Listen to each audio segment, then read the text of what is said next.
తనను కూడా ఓటు వేయకుండా టీడీపీ నేతలు అడ్డుకుంటున్నారని ఆరోపిస్తున్న పులివెందుల జడ్పీటీసీ ఉప ఎన్నికల వైసీపీ అభ్యర్థి హేమంత్ రెడ్డి అన్నారు. తన ఇంటిని టీడీపీ కార్యకర్తలు చుట్టుముట్టారని, పోలింగ్ బూత్ దగ్గరకు వెళితే కర్రలతో వెంటపడుతున్నారని హేమంత్ రెడ్డి ఆరోపించారు.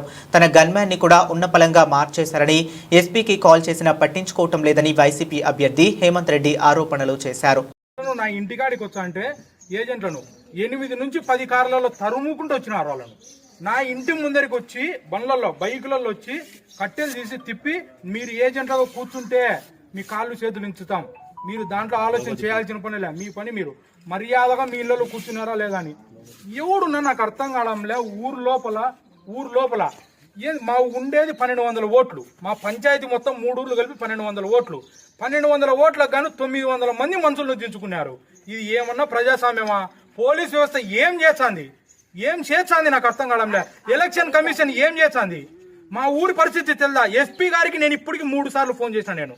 నా పరిస్థితి ఇది సార్ ఓటు పోయినకి కూడా పోనీకి లేకున్నాము, నాకు సెక్యూరిటీ కల్పించండి అని నేను అడిగితే ఇంతవరకు అసలు రెస్పాన్స్ లేదు. 2 గన్మెన్లు, ఒక గన్మెన్ పొద్దున వరకు ఉన్నాడు, ఆ గన్మెన్ ఇంకొకరిని గన్మెన్ వచ్చినాడు, అంతే. ఇంతవరకు ఏజెంట్లను కూర్చొని కూడా పోనీలే.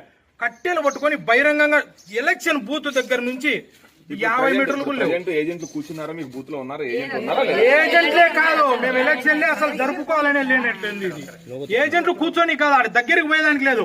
ఇప్పుడు మీరు లైవ్ ఇట్నే పోతా అంటే లైవ్ పోండి ఆడికి కరెక్ట్ గా పోయి. ఇప్పుడు చూడండి, ఆడ పోలింగ్ బూత్ లో మా ఊరోడు ఒక్కడు గాని ఓటు జరిగింది, ఒక్కడు నిజాయితీగా నేను ఓటు వేసినా అని ప్రెస్ ఒక్కడు